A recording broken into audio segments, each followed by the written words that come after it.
Well then, the women were jailed and tortured. The question is why? Did the townspeople truly believe in witchcraft, witches, demons? No one responded, and he answered his own question. They may have practiced ancient ways of healing, a non-Christian religion, nature worship and such, but communing with the dark side. Chestermere looked ominously at a few of the goths, smiled, and shrugged. I don't think so. It's far more likely that the townsfolk wanted the wealth the women would lose if they were found guilty. They were all without husband, widowed, or orphaned, and all held property. Greed would seem the obvious motive. He took another sip of his coffee and continued on with the lesson. Again, keyboards clicked, pens scribbled. With the heat finally off, Barr looked back. Amy gave her a sympathetic smile in return.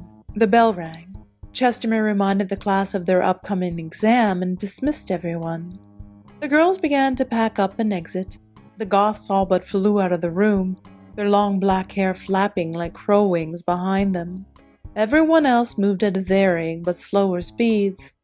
Barr slid her laptop into her bag and was quickly ready to go. Amy, taking a little longer, had pens, highlighters, and notebooks to put away. I have to go to tech and sign on a computer, she told Barra. Do you want to come with? Then we can go to the library. Amy finished packing up and headed for the door. Following behind, Barra yawned. You know what? I think I need a coffee. They spoke in hushed tones as they walked down the hall. The terrible twins, Cassandra and Louise, watched.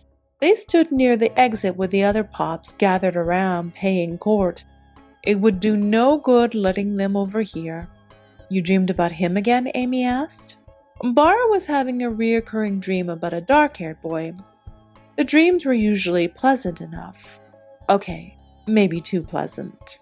They left her with a sense of longing when she woke and realized he didn't really exist. But the last dream had been a bit terrifying too. Eyeless doppelgangers and mouths threatening to eat their own faces. Not exactly sweet dream material. Getting back to sleep afterward had been a struggle, and Barra was exhausted. Why don't I go and get us a cup of coffee, she offered. Then I'll meet you down in the stacks. Amy agreed and they separated, going in opposite directions. Barra headed for the exit. Just ignore them.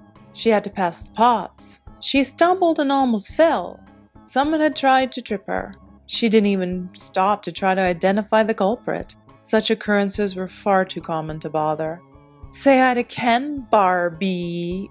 Mocking titters followed Barr down the hall and out the door.